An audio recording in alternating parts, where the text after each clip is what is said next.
Break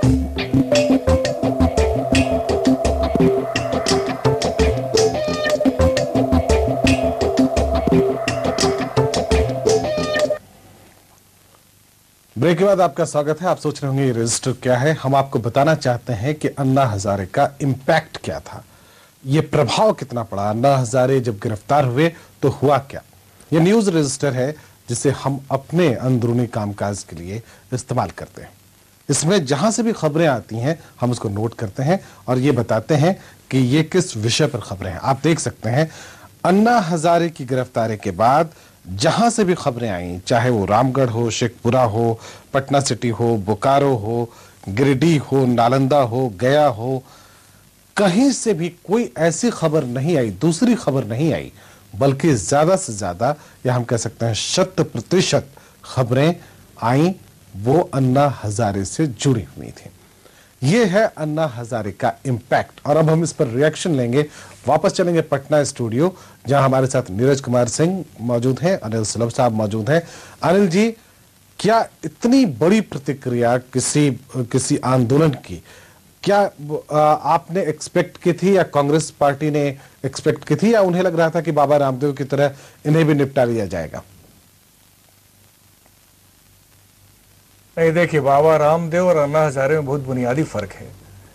Baba Ramdev जो करते रहे उस पर मुझे कोई टिप्पणी नहीं करनी है। वो जो कुछ भी अपना योग का काम करते थे उसका वो शुल्क लेते थे और एक व्यवसाय वो करते थे।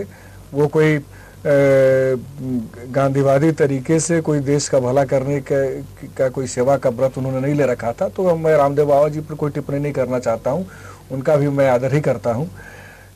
अन्ना हजारे साहब के मुद्दे पर आज जो कुछ होना था ये बहुत ही इसे अप्रत्याशित हम नहीं मानते थे। और आज चूंकि यह गर्म मुद्दा है तो हर जगह खबरें तलाशी भी जा रही हैं, तो स्वाभाविक रूप से ये खबर ही हर जगह मिलेगी। ये कोई अप्रत्याशित नहीं है। मेरा कहना यह है कि मैं फिर इस बात को अपनी बात को दोहराना चाहता हूं कि आज का यह आंदोलन भ्रष्टाचार पर के मूल पर हैमर नहीं कर पा रहा है। आपको क्या लगता है सुलभ साहब, आपने ये बातें कई बार कही, आपको क्या लगता है मूल कहां है इसका, कहां हैमर करना चाहिए इसको? हैमर, हाँ, हैमर वहां करना चाहिए जहां ये जगाने की जरूरत है इस देश के लोगों की।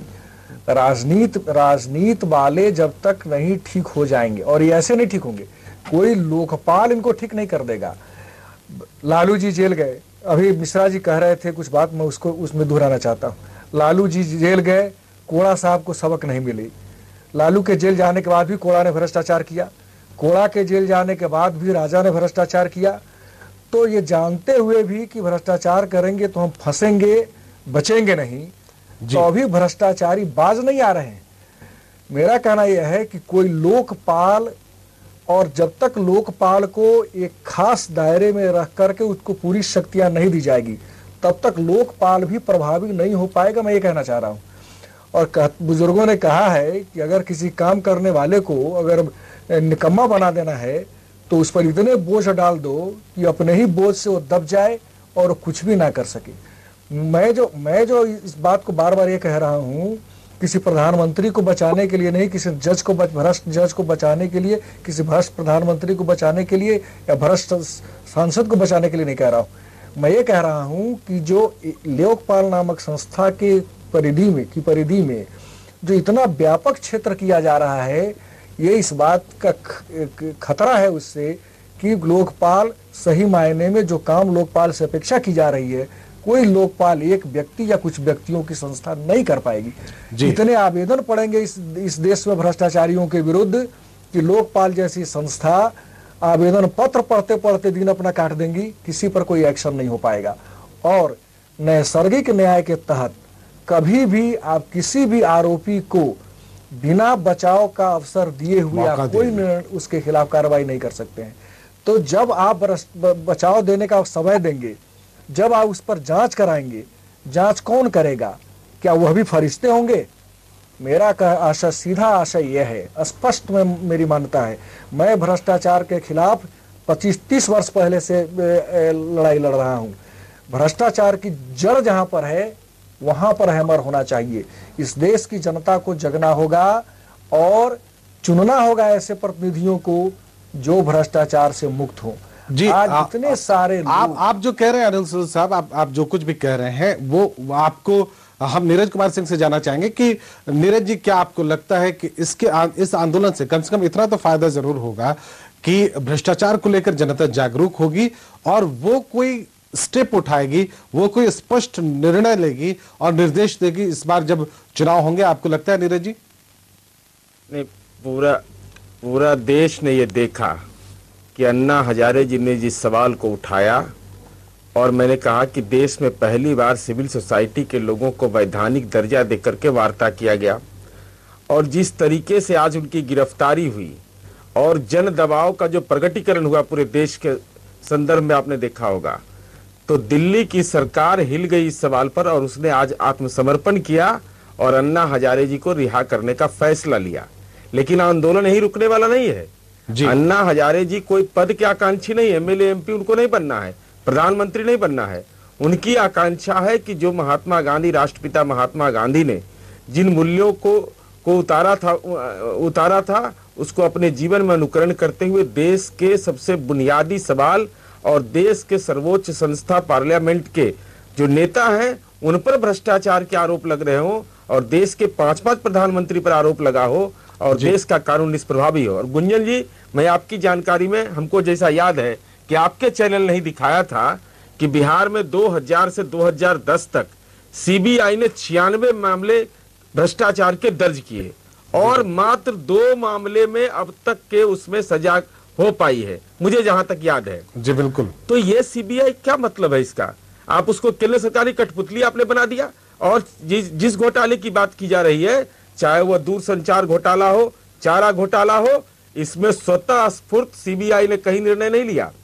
जब हाई कोर्ट और सुप्रीम कोर्ट ने कहा तब आज तक के ये ट्रायल का पीरियड चल रहा है इनका, और ट्रायल का कब तक चलेगा इसका कोई नतीजा नहीं है। और दूसरा, चुनाव सुधार पर अगर जाना है तो देश की सबसे बड़ी पार्टी कांग्रेस पार्टी को ये निर्णय लेना होगा। ये निर्णय आपको लेना होगा। आप देश में राज चला रहे हैं, अगर बिहार में राज हम चला रहे हैं, बिहार में भी ऐसे लोग थे, तो बिहार के माननीय मुख्यमंत्री नीतीश कुमार जी ने फर्स्ट फेज में ये निर्णय लिया कि हम दागी को मंत्री नहीं बनाएंगे।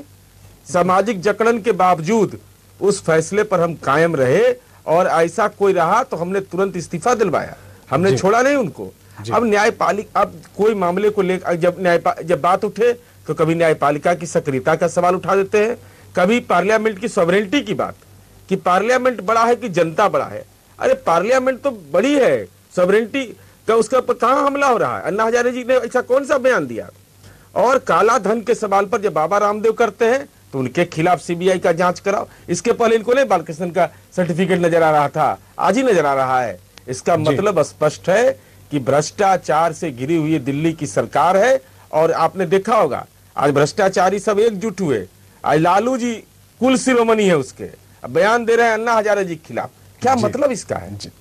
यूपीए के एगो घोषित लठैत के रूप में अपना बयान दे रहे हैं और भ्रष्टाचार को संपोषित करने की बात कर रहे हैं। अन्ना हजारे जी से इनको मतभेद है। किस बात का मतभेद है? कि अन्ना हजारे जी कोई पद के आकांक्षी हैं। उन्होंने कहा कि भाई प्रधानमंत्री को लोकपाल के दायरे में आना जाना चाहिए। ये कौन सा गुनाह है जब देश के प्रधानमंत्री पर 5-5 प्रधानमंत्री पर आरोप लगा हो? और तब ये गुनाह हो गया देश की जनता के सामने। आज पूरे देश की जनता खड़ी हो गई। निवेदन कर दूं सुलभ साहब, अभी एक ब्रेक लेना पड़ेगा। ब्रेक के बाद हम फिर तुरंत हाजिर होते हैं और आपकी बात सुनते हैं। और एक खास बात जो कि रांची में सुबोध जी ने जिस तरह से कहा है कि अन्ना हजारे को इलाज की जरूरत है, उस पर भी बातचीत करेंगे। हमारे साथ कृष्ण बिहार मिश्रा भी मौजूद हैं, उनसे ही बातचीत करेंगे। मनीष फिरालाल चौक पर है जो आम लोगों के बीच घिरे हुए हैं, उनसे भी बातचीत करेंगे। लेकिन अभी लेंगे एक छोटा सा ब्रेक।